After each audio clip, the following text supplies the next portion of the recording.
ज्ञानतिमिरान्धस्य ज्ञानाञ्जनशलाकया चक्षुर्मिलितं येन तस्मै श्रीगुरुवे नमः। श्रीचैतन्यमनोभीष्टं स्थापितं येन भूतले स्वयं रूप कदा मह्यं ददाति स्वपदान्तिकं। वन्देऽहं श्रीगुरो श्रीयुतपत्कमलं श्रीगुरुं वैष्णवांशं श्रीरूपं साग्रजातं सगण रघुनाथान्वितं तं सजीवम् साद्वैतं सावधूतं परिजन सहितं कृष्ण चैतन्य देवं श्री राधा कृष्ण पादान सगण ललिता श्री विशाखान्वितांच। हे कृष्ण करुणा सिंधु दीन बंधो जगतपते गोपेश गोपिका कांत राधा कांत नमस्तुते। तप्त कांचन गौरांगी श्री राधे वृंदावनेश्वरी वृषभानुसुते देवी प्रणमामि हरिप्रिये। वाञ्छाकल्पतरुभ्यश्च कृपा सिन्धुभ्यैव च पतितानां पावनेभ्यो वैष्णवेभ्यो नमो नमः। जय श्री कृष्ण चैतन्य प्रभु नित्यानंद श्री अद्वैत गदाधर श्रीवासादि गौर भक्त वृंद। हरे कृष्णा कृष्णा कृष्णा हरे हरे, हरे राम राम राम हरे हरे। ओम नमो भगवते वासुदेवाय।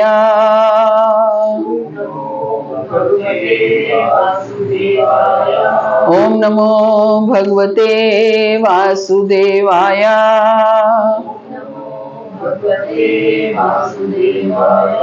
ओम नमो भगवते वासुदेवाय।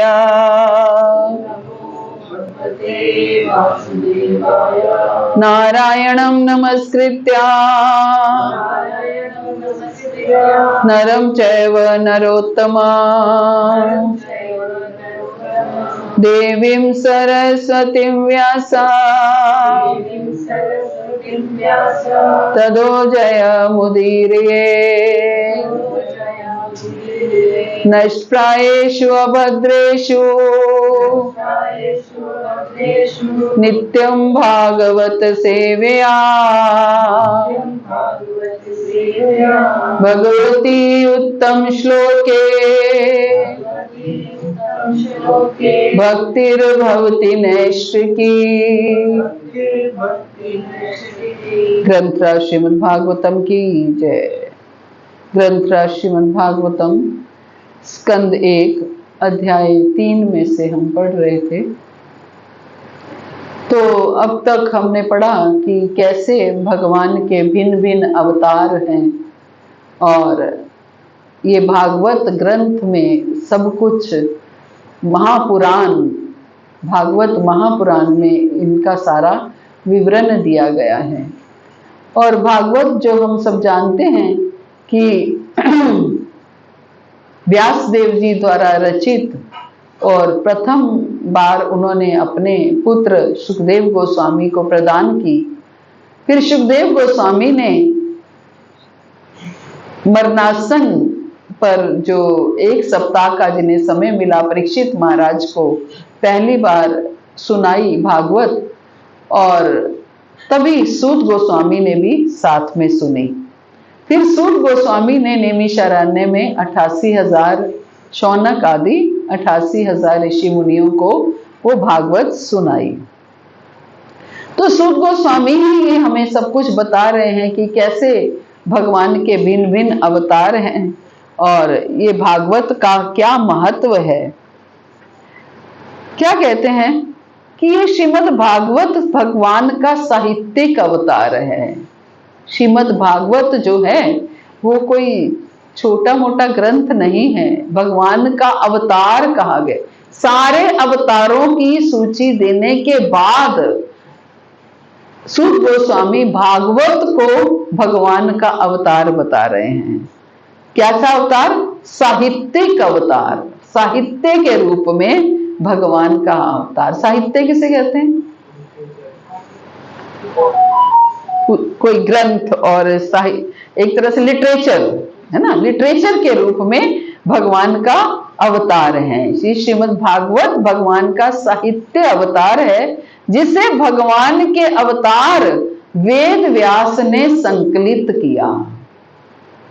किसने संकलित? वेद व्यास जी ने भी खुद से नहीं लिखा है, अपने मन से नहीं लिखा है, संकलित किया है। भगवान के स्वयं वेद व्यास जी भगवान के अवतार हैं और उन्होंने भगवान के द्वारा प्रदान किए गए ज्ञान को संकलित करके गुरु की प्रेरणा से इस अवतार की रचना की, संकलित किया।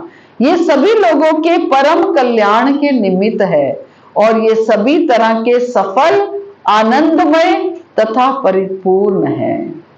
सभी तरह से सफल है, सभी तरह से आनंदमय है और परिपूर्ण है।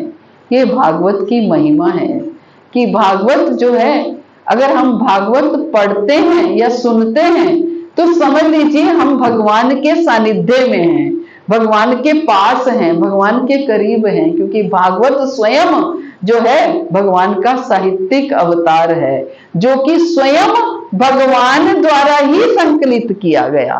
वेद व्यास जी स्वयं भगवान के अवतार हैं, उनके द्वारा ये संकलित किया गया, इसलिए ये सभी तरह से सफल है। सभी तरह से सफल है का अर्थ क्या है?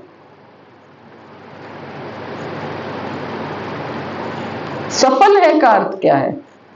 जो अपने लक्ष्य को, जो मतलब जो मानव जीवन के लक्ष्य को प्राप्त करने में जो मतलब अचूक औषधि है। जो मानव जीवन के लक्ष्य को प्राप्त करने में अचूक औषधि है, वो सही है।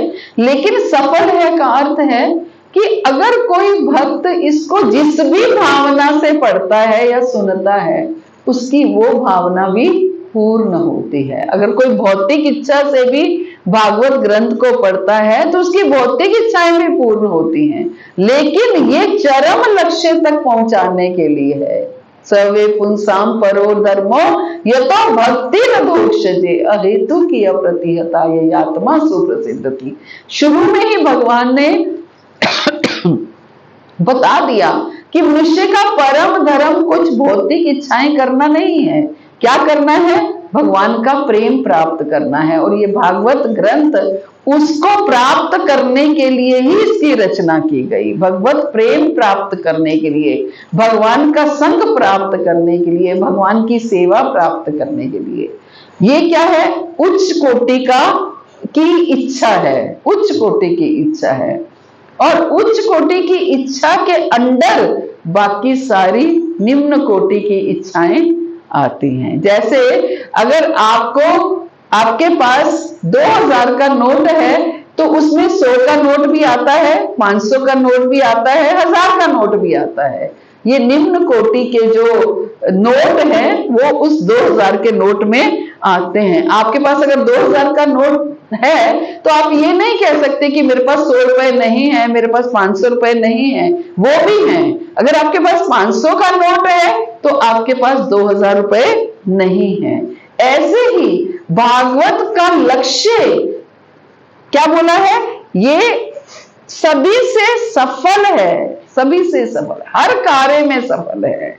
अगर आपका लक्ष्य कृष्ण प्रेम प्राप्त करना है, आपकी इच्छा भगवत प्रेम, भगवत सेवा प्राप्त करने की है, तो ये उसमें भी सफल है। लेकिन अगर आपकी इच्छा निम्न कोटि की है, यानी कि भौतिक इच्छाओं के पूर्ण करने की है, तो उनमें भी ये सफल है और आनंदमय है। आनंदमय भागवत को पढ़ना सुनना एक आनंद का वो है, आनंद से परिपूर्ण है। खास तौर से जब हम 10वें स्कंद पे पहुंचते हैं, जिसमें हम भगवान के लीलाओं को बारे में, भगवान के जन्म से लेके लीलाओं, पूरी भगवान के जीवन लीला के बारे में सुनते हैं, तो बहुत आनंदमय है भागवत, है ना। इसलिए पहले परिपक्व बनाया, 9 स्कंद तक जीव को परिपक्व बनाया जाता है, भक्त को परिपक्व बना करके फिर 10वें स्कंद में भगवान की लीलाओं का वर्णन है। वरना सुखदेव गोस्वामी शुरू में भी भगवान की लीलाओं को सुना सकते थे। परीक्षित महाराज जो कि 1 सप्ताह के बाद मरने वाले हैं, 9 स्कंद तक उनको प्रतीक्षा कराई भगवान की लीलाओं को सुनने के लिए, जबकि वो बैठे किसके लिए थे? भगवान की लीलाओं को सुनने के लिए बैठे थे। लेकिन पहले उनको सारी फिलॉसफी क्लियर की उसके बाद 10वें स्कंद में जाकर के उनको भगवान की लीलाएं सुनाई, जबकि उनके पास केवल 1 सप्ताह का समय था। तब भी उनको डायरेक्ट भगवान की लीलाएं नहीं सुनाई, ये सोचकर भी नहीं सुनाई कि क्या पता इनकी बीच में मृत्यु हो जाए तो ये ना हो ये भगवान की लीलाएं सुनने से वंचित रह जाएं। नहीं, फिर भी 9 स्कंद में भगवान की फिलॉसफी पूरी, कृष्ण तत्व को, 9 स्कंद में क्या है, कृष्ण तत्व को समझाया गया। हम अभी तक भी जो देख रहे हैं ना, कृष्ण तत्व को समझाया गया। आखिर कृष्ण तत्व है क्या, है ना, भगवत तत्व है क्या, भगवान क्या है, क्या कृष्ण वही है जो केवल मथुरा में देवकी के पुत्र बन के जन्म लिए, या कृष्ण कुछ और है ना। बहुत से भक्त लोग कहते हैं ना कि कृष्ण तो मनुष्य है, ये तो मनुष्य के रूप में आते हैं। अरे भाई, ये तो मनुष्य नहीं है, तो सुअर भी है, सब कुछ है, ये तो शूकर भी है, सब कुछ है ना। वो क्या नहीं हो सकते, उनसे क्या क्या उत्पन्न नहीं हो सकता, सब कुछ उत्पन्न करने वाले हैं। ब्रह्मा को नाभि कमल से उत्पन्न करने वाले हैं, ब्रह्मा के माध्यम से सृष्टि उत्पन्न करने वाले हैं, ब्रह्मा की भौहों से शिव को उत्पन्न करने वाले हैं, तो ये क्या नहीं है। इसलिए ये सारी फिलॉसफी को क्लियर करने के बाद, कृष्ण तत्व को समझाने के बाद जो है उन्होंने कृष्ण की लीलाओं के बारे में बताया। आने वाले पुरुषोत्तम मास में हम कृष्ण की लीलाओं का पूरा महीना चर्चा करेंगे मैरोली सेंटर में। आप लोग भी जो आ सकते हैं अवश्य आइए, तो ताकि हम पूर्ण पुरुषोत्तम कृष्णमयी रहें, कृष्ण के बारे में सुन पाएं, जान पाएं। इसलिए ये हमने तो क्या कह रहे हैं कि ये सभी लोगों के परम कल्याण के निमित्त है। जो भी इसको पढ़ता है, जो भी इसको सुनता है, उसका कल्याण निश्चित है। लेकिन सुनना कैसे है, इसकी विधि है। सुनना कैसे है, इसकी विधि है। भागवत तो बहुत सुनते हैं, लेकिन सुनने की विधि सीखनी है। इसलिए शुरू होने से पहले, पढ़ने से पहले ही वो इस बात को क्लियर कर रहे हैं। और ये सभी से सफल, आनंदमय और परिपूर्ण है। ये सभी तरह से सफल है, आनंदमय है और परिपूर्ण है। हरे कृष्ण। तो भगवान श्री चैतन्य ने घोषित किया है, क्या महाप्रभु घोषित करते हैं कि श्रीमद् भागवत समस्त वैदिक ज्ञान तथा इतिहास की निर्मल वाणी है। सारे वैदिक ज्ञान, हम इतना कुछ नहीं पढ़ सकते कि हमारे 4 वेद हैं, 18 पुराण हैं, 108 उपनिषद हैं। पूरा जीवन भी लगे रहोगे तो भी हमारे लिए एक ग्रस्त जीवन में ये संभव नहीं है। इसलिए ये पूरे वैदिक वाङ्मय बोला गया है इसको, पूरे वैदिक ज्ञान और इतिहास की निर्मल वाणी है। सारे वेदों का निचोड़ जो है वो गीता भागवत में है। अगर हम गीता भागवत को अच्छे से समझ लेते हैं, पढ़ के समझ लेते हैं, तो सारे वेदों पुराणों को हमने पढ़ लिया। उसके बाद चैतन्य चरितामृत अगर पढ़ते हैं तो समझ लीजिए पीएचडी कर ली। तो इसमें भगवान के संसर्ग में रहने वाले कतिपय महान भक्तों के चुने हुए चरित्र दिए गए हैं। आप देखेंगे आगे आगे इतने महान भक्तों के चरित्र दिए गए हैं। भक्ति में प्रगाढ़ करने के लिए, हमें भक्ति में प्रगाढ़ करने के लिए एक विज्ञान है। भागवत को विज्ञान कहा गया है। उदाहरण दे दे के समझाए गए हैं। कुंती महारानी का उदाहरण, उसके बाद भीष्म पितामह का उदाहरण, उसके बाद द्रौपदी का उदाहरण, साथ में ध्रुव महाराज का उदाहरण, प्रहलाद महाराज का उदाहरण, क्या क्या कैसे कैसे उदाहरण नहीं दिए हैं। हर सबके प्रैक्टिकली इसको, भरत महाराज, किन किन के, जड़ भरत, कैसे कैसे हम किन किन तरीकों से जीवन को जी सकते हैं। चॉइस आपकी है, आप किस करैक्टर को चूज करना चाहते हैं कि मैं उसके अनुसार जीवन को जीऊंगा। अपना रोल मॉडल चुन लीजिए भागवत में से कि मैं उसके अनुसार जीवन जीऊंगा। कोई एक के अनुसार भी जी जाएंगे तो कल्याण हो जाएगा, है ना, कल्याण हो जाएगा। चॉइस हमारी है। अब होने को ध्रुव महाराज और प्रहलाद महाराज दोनों नारद जी के शिष्य थे। दोनों को नारद जी दोनों के गुरु थे, लेकिन फिर भी ध्रुव महाराज और प्रहलाद महाराज दोनों की गति में अंतर था कि नहीं था? दोनों की गति में अंतर था। ध्रुव को ध्रुव लोक मिला, जिसको ध्रुव तारा हम कहते हैं, ध्रुव लोक मिला, है ना। क्यों ध्रुव लोक मिला? मीन्स अभी भी वो इस भौतिक जगत में है ना। ध्रुव लोक मिला तो इसका मतलब क्या है? ध्रुव अभी भी वो इस भौतिक जगत में है। प्रहलाद को गोलोक मिला, जबकि वो असुर परिवार में था, वो राजा का बेटा था, ध्रुव राजा का बेटा था। अब क्या दोनों के गुरु नारद हैं? गुरु पे भी शंका नहीं कर सकते कि ध्रुव का गुरु कैपेबल नहीं था और प्रहलाद का गुरु कैपेबल था गोलोक ले जाने। दोनों के गुरु नारद जी हैं, फिर भी देखिए अंतर है। क्या अंतर है? ध्रुव की एंट्री भौतिक कामना से हुई, प्रहलाद महाराज की एंट्री क्या हुई?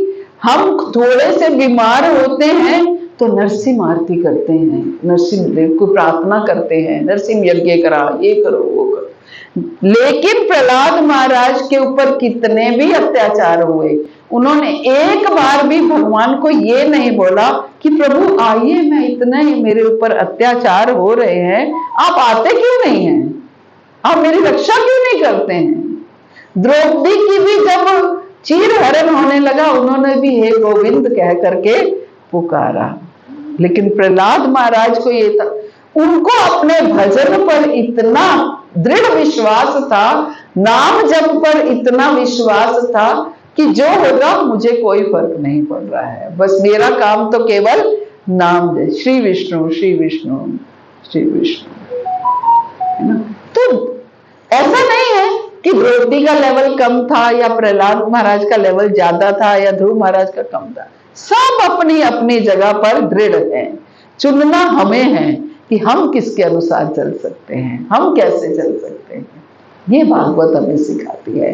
भागवत में तरह तरह के चरित्र हैं और उन तरह तरह के चरित्रों से हम सीख सकते हैं। तो यही बताया गया श्रीमद् भागवत जो है, इसमें भगवान के संसर्ग में रहने वाले कतिपय महान भक्तों के चुने हुए चरित्र दिए गए हैं। श्रीमद् भागवत भगवान कृष्ण का साहित्यिक अवतार है, अतः ये उनसे अभिन्न है, भगवान से अभिन्न है। भगवान में और श्रीमद् भागवत में कोई अंतर नहीं है। इसलिए श्रीमद् भागवत की जब कथा होती है तो पहले इनकी आरती होती है, पूजा होती है। गुरुमा हमारे घर में जैसे आते थे महाराज, तो तब मेरी डॉटर जो है अनमैरिड थी, तो मैंने हिंदी का भागवत सेट रखा हुआ था और वो इंग्लिश में पढ़ती थी, तो इंग्लिश, एक अलमीरा में इंग्लिश का भागवत सेट था, एक अलमीरा में हिंदी का भागवत सेट था। तो गुरुमा देख के यही क्या करती थी कि भागवत ना भी पढ़ो, इनके दर्शन मात्र से ही हमारा कल्याण हो जाता है। कि हम देख रहे हैं, भागवत पढ़ी है, इनके दर्शन मात्र से।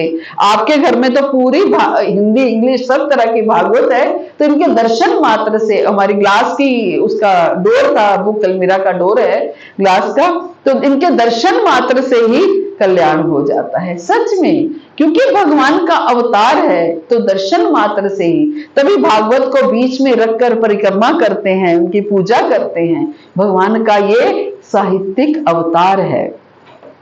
हमें श्रीमद् भागवत की पूजा उसी सम्मान से करनी चाहिए जिस तरह हम भगवान की करते हैं। इनकी पूजा भी उसी सम्मान से करनी चाहिए जिस तरह हम भगवान की करते हैं। हम इसके सचेष्ट एवं धीर अध्ययन के द्वारा भगवान का परम आशीर्वाद प्राप्त कर सकते हैं। धीर अध्ययन, धीर अध्ययन, धीर अध्ययन का अर्थ क्या है? अध्ययन तो हुआ कि हमने अच्छे से पढ़ना, धीर अध्ययन, धैर्य रखकर। ये नहीं कि हमने पढ़ना शुरू किया, भैया मेरे अंदर तो कुछ नहीं हो रहा, कोई चेंज नहीं आ रहा, कुछ नहीं, धैर्य, ये कहीं इसका प्रभाव निष्फल नहीं जाएगा, अवश्य ये प्रभावशाली है। इस बात का धैर्य हमें होना चाहिए, धीर अध्ययन करना है। तो धीर अध्ययन के द्वारा भगवान का परम आशीर्वाद। इसलिए पहले क्या बोला, सब शुरू में ही सुध गोस्वामी बोल देते हैं, नित्यम भागवत सेवया नष्ट प्रायेषु अभद्रेषु नित्यम भागवत सेव्या। अगर नित्यम भागवत सेव्या करोगे, सेवन करोगे, तो आपको इसका फल अवश्य मिलेगा ही मिलेगा, ऐसा हो नहीं सकता, है ना। नित्यम भागवत सेव्या। तो इस तरह, इसलिए हम रोज ऑनलाइन क्लास में भागवत पढ़ते हैं, ताकि हम नित्य भागवत सेवा कर सके। तो हम इसके सचेष्ट और धीर अध्ययन के द्वारा भगवान का परम आशीर्वाद प्राप्त कर सकते हैं। जिस प्रकार भगवान पूर्ण प्रकाश, पूर्ण आनंद तथा सर्वथा पूर्ण है, उसी तरह ये श्रीमद् भागवत भी है। भागवत भी इसी तरह परिपूर्ण है। जिस तरह भगवान ओम पूर्णमदः पूर्णात् पूर्णमुदच्यते पूर्णाय पूर्णमेवाय पूर्णमेवावशिष्यते। जैसे भगवान पूर्ण है, उनमें से कितनी भी इकाइयां निकलती हैं। हम सब कहते हैं ना, हम भगवान क्या कहते हैं, ये सारे जीव मेरे अंश हैं। तो मेरे अंश हैं, भगवान में से निकले हैं, फिर भी ये नहीं कि भगवान कम होते जा रहे हैं कि इतने लोग बन गए, इतने लोग बन गए। भगवान परिपूर्ण है, फिर भी पूर्ण के पूर्ण हैं। ऐसे ही श्रीमद् भागवत भी पूर्ण है। जिस प्रकार भगवान पूर्ण प्रकाश, पूर्ण आनंद और सर्वथा पूर्ण है, उसी तरह ये श्रीमद् भागवत भी है। हमें श्रीमद् भागवत का पाठ करने से पर ब्रह्म श्री कृष्ण का सारा दिव्य प्रकाश प्राप्त हो सकता है। श्रीमद् भागवत का पाठ करने से पर ब्रह्म श्री कृष्ण का सारा दिव्य प्रकाश प्राप्त हो सकता है। भगवान हमारे भीतर प्रकाश, हमारे हृदय को प्रकाशित कर सकते हैं, अगर हम श्रीमद् भागवत का सही से पाठ पढ़ते हैं और सुनते हैं, बशर्ते कि हम इसे पारदर्शी गुरु के माध्यम से ग्रहण करें। बशर्ते इसे हम पारदर्शी मतलब ट्रांसपेरेंट। गुरु ट्रांसपेरेंट कैसे कि गुरु ये नहीं कि ऊपर से तो भागवत का पाठ कर रहे हैं और अंदर से कुछ और चल रहा है। गुरु भी पूर्ण रूप से भागवत प्रेमी होना चाहिए। गुरु भी पूर्ण रूप से शरणागत होना चाहिए। गुरु भी पूर्ण रूप से ये नहीं होना चाहिए कि धन के पीछे भागवत कर रहा हो। पूर्ण रूप से शरणागत होना चाहिए, है ना। इसलिए ये क्या है, बशर्ते कि हम उसे पारदर्शी गुरु के माध्यम से ग्रहण करें। किसी भक्त भागवत से ही भागवत का अध्ययन करना चाहिए। भक्त भागवत से ही ग्रंथ भागवत का अध्ययन करना चाहिए। भक्त भागवत कौन होता है?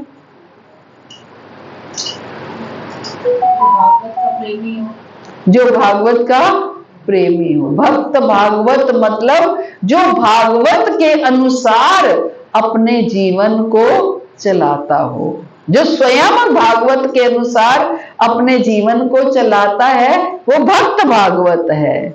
अगर वो स्वयं भागवत के अनुसार अपने जीवन को नहीं चलाता, तो वो हमें क्या सिखाएगा, है ना। जो स्वयं भागवत के अनुसार अपने जीवन को चलाता हो, वो भक्त भागवत है। और भक्त भागवत के अनुसार से ही हमें ग्रंथ भागवत का श्रवण करना चाहिए, अध्ययन करना चाहिए। भक्त भागवत स्वरूप सिद्ध प्रामाणिक गुरु हैं और वांछित फल प्राप्त करने के लिए उन्हीं से भागवत की शिक्षा हमें ग्रहण करनी चाहिए। भागवत के अध्ययन से वे सारे लाभ प्राप्त हो सकते हैं जो भगवान की साक्षात उपस्थिति से होते हैं। हम कहते हैं ना, भगवान दर्शन नहीं देते, भगवान सामने नहीं आते, तो आएंगे तो भगवान पहले आते ही पूछते हैं। जिन जिन भक्तों के सामने भगवान आए, उन भक्तों से भगवान ने आके पूछा, मांगो क्या मांगना चाहते हो, है ना। क्योंकि भगवान सामने आए, क्योंकि वो तो देवनहार हैं, तो इसलिए पहले ही ये पूछते हैं कि मांगो क्या मांगना चाहते हो। तो ग्रंथ भागवत भी भगवान से कम नहीं है। वो क्या कह रहे हैं कि भागवत के अध्ययन से सारे लाभ प्राप्त हो सकते हैं जो भगवान की साक्षात उपस्थिति से लाभ हो सकते हैं।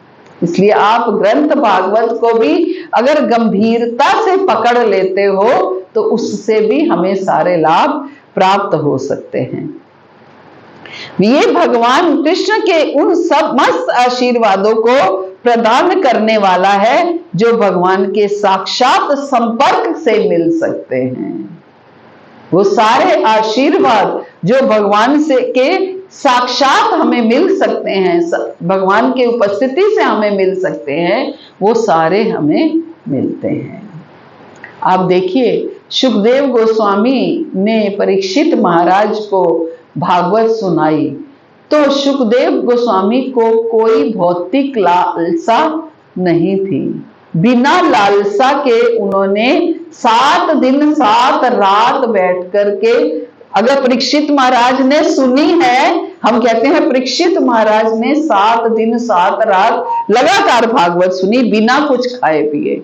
अगर उन्होंने 7 दिन 7 रात बिना कुछ खाए पिए भागवत सुनी है तो उन्होंने सुनाई भी तो है। उन्होंने सुनाई भी तो है। जिन्होंने सुनी है उनको तो फिर भी ये था कि भैया मैं मरने वाला हूं, मेरी मृत्यु होने वाली है, तो मुझे सुन के जाना है। उनको क्या था? सुखदेव गोस्वामी को क्या था? उन्होंने भी तो 7 दिन 7 रात लगातार बैठ करके भागवत सुनाई है। भागवत सुनाई है। आज हम व्यास गद्दी पे 1 घंटा बैठते हैं तो थक जाते हैं, है ना। 1 घंटा हम भागवत निरंतर सुनाते हैं तो थक जाते हैं। 3 घंटे भागवत सुनाते हैं तो लगता है आज बहुत बड़ा काम कर लिया।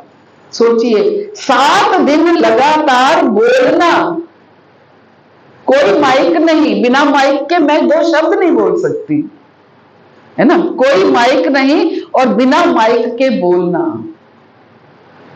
गोस्वामी हैं सुखदेव गोस्वामी, ऐसे थोड़ी बने। गोस्वामी कैसे? गोस्वामी मतलब जिन्होंने अपनी इंद्रियों पर, अपनी इंद्रियों के जो, गो मतलब इंद्रियों के स्वामी हैं, अपनी हर इंद्री को संयम में कर रखा है। ना भूख है, ना प्यास है, ना नींद है, कुछ नहीं है। तो ये ऐसे सुखदेव गोस्वामी से परीक्षित महाराज ने कथा सुनी और ऐसे ही सुखदेव गोस्वामी की परंपरा से ही हमें भागवत सुननी चाहिए। सुखदेव गोस्वामी की परंपरा से। परंपरा कैसे? उनके शिष्य, उनके शिष्य, उनके शिष्य, उनके शिष्य, उसी परंपरा से हमें भागवत सुननी चाहिए। भगवत गीता आप खोलेंगे प्रपात की, उसके पहले पेज पे पूरी परंपरा दी है। कृष्ण से चली हुई परंपरा, फिर सुखदेव गोस्वामी के बाद कैसे परंपरा चल रही है।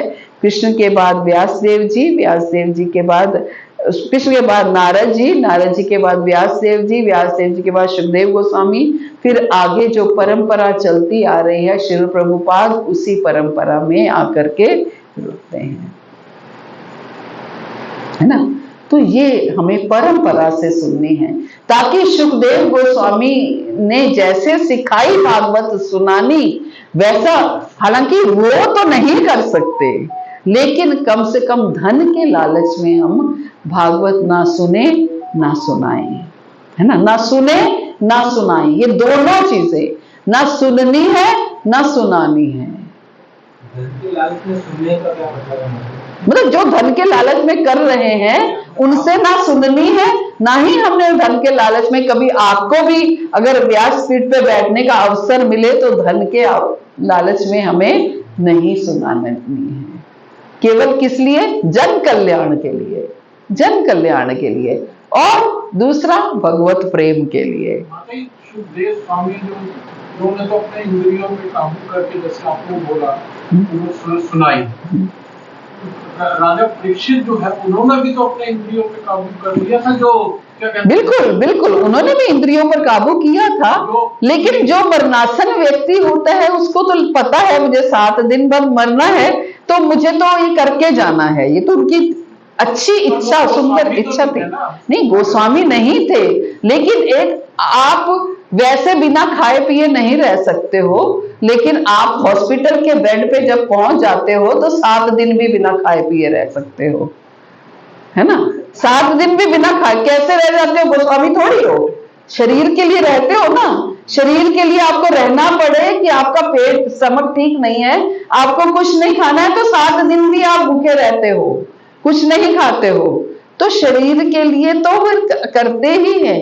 उनको तो ये था मेरे 7 दिन में मृत्यु होनी है, तो 7 दिन में तो मुझे ये काम करना ही है। लेकिन सुखदेव गोस्वामी को क्या था? उनकी तो मृत्यु नहीं होने वाली थी, लेकिन उन्होंने भी ये कार्य किया। 7 दिन तक बिना खाए पिए सोए उन्होंने भागवत सुनाई, है ना। ये वक्ता के दृढ़ उदाहरण है कि हम कैसा वक्ता हम किस परंपरा से हैं और हम कैसा बन सकते हैं। आगे कहते हैं, स्वरूप सिद्धों में अत्यंत सम्मानीय श्री व्यास देव ने समस्त वैदिक वांग्मय तथा ब्रह्मांड के इतिहासों का सार निकालकर इसे अपने पुत्र को प्रदान किया। व्यास देव जी ने इन सारी भागवत का सार निकाल करके अपने पुत्र को प्रदान किया, और फिर व्यास देव के पुत्र सुखदेव गोस्वामी ने अपनी पारी में महाराज परीक्षित को भागवत सुनाई, जो तब निर्जल और निराहार रहकर मृत्यु की प्रतीक्षा करते हुए गंगा नदी के तट पर ऋषियों से घिरे बैठे थे। निर्जल और निराहार रह करके मृत्यु की प्रतीक्षा कर रहे थे, वो तो मृत्यु की प्रतीक्षा कर रहे थे, लेकिन सुखदेव गोस्वामी किसी मृत्यु की प्रतीक्षा नहीं कर रहे थे। ये भागवत पुराण सूर्य के समान तेजस्वी है और धर्म ज्ञान आदि के साथ कृष्ण द्वारा अपने धाम चले जाने के बाद ही इसका उदय हुआ। कृष्ण जब अपने धाम चले गए उसके बाद इसका उदय हुआ। जिन लोगों ने कलयुग में अज्ञान के गहन अंधकार के कारण अपनी दृष्टि खो दी है, उन्हें इस पुराण से प्रकाश प्राप्त होगा। क्या कह रहे हैं? जिन लोगों ने कलयुग में अज्ञान के गहन अंधकार के कारण, अज्ञानता के कारण अपनी दृष्टि खो दी है, उन्हें ये प्रकाश प्रदान करेगा। भागवत पुराण जो है वो प्रकाश प्रदान करेगा। हे विद्वान ब्राह्मणों, कौन कह रहा है? सूत गोस्वामी। हे विद्वान ब्राह्मणों, जब सुखदेव गोस्वामी ने वहां पर महाराज परीक्षित की उपस्थिति में भागवत सुनाया तो मैंने अत्यंत ध्यान पूर्वक सुना। कौन कह रहा है? सूत गोस्वामी कह रहे हैं कि जब सुखदेव गोस्वामी ने परीक्षित महाराज को भागवत सुनाया तो मैंने बड़े ध्यान पूर्वक सुना, है ना। हम किसी को सुना कैसे सकते हैं? एक बार सुखदेव गोस्वामी से सुना और फिर सुना दिया 88,000 ऋषि मुनियों को डायरेक्टली, उसके बाद पढ़ा नहीं, डायरेक्टली सुना दिया। कैसे? बड़े ध्यान पूर्वक मैंने इसे सुना। तो मैंने अत्यंत ध्यान पूर्वक सुना और इस तरह उनकी कृपा से मैंने उन महान शक्ति संपन्न ऋषि से भागवत सीखा। अब मैं तुम लोगों को वही सब सुनाने का प्रयत्न करूंगा जो मैंने उनसे सीखा तथा जैसा मैंने आत्मसात किया। गुरु से सीखना, सुनना और सीखना, है ना, कि मैंने उनसे सीखा, जो मैंने उनसे सीखा, उन शक्ति संपन्न ऋषि से मैंने भागवत सीखा। अब मैं उन लोगों को वही, तुम लोगों को वही सुनाने का प्रयत्न कर रहा हूं। गुरु की कृपा के बिना हम ये भागवत का भाव भी नहीं जान सकते। गुरु कृपा करते हैं तभी हम भागवत को बोल पाते हैं, अदरवाइज किसी में इतनी शक्ति नहीं है कि वो भागवत ग्रंथ को समझ पाए। गुरु की कृपा के बिना ये सब संभव नहीं है। गुरु ही कृपा करते हैं तो हम कुछ कह पाते हैं, कुछ सुना पाते हैं ना। सुद गोस्वामी ने सुखदेव गोस्वामी से सुना, कोई पढ़ा नहीं, सुन करके ध्यान से सुना। हाँ, गुरु ने सुनाया, शिष्य ने ध्यान से सुना और फिर आगे काम बनता चला गया। ये हमें करना है। हरे कृष्णा। श्री प्रभुपाद की जय, गुरु महाराज की जय, आप सब भक्तों की जय। तो इसके साथ हमारा तीसरा अध्याय संपूर्ण होता है। अगली बार हम चौथा अध्याय शुरू करेंगे। पहले स्कंद में 19 अध्याय हैं। भगवान ने चाहा तो हम अवश्य इसे जल्दी जल्दी पूर्ण कर पाए। हरे कृष्ण। वाञ्छा कल्पतरुभ्यश्च कृपा सिन्धुभ्यैव च पतितानां पावनेभ्यो वैष्णवेभ्यो नमो नमः। अनंत कोटि वैष्णव वृंद की जय। जगत गुरु शील प्रभुपाद की जय। परम करुणा में गुरु महाराज की जय। सब भक्तों की जय। हरे कृष्ण।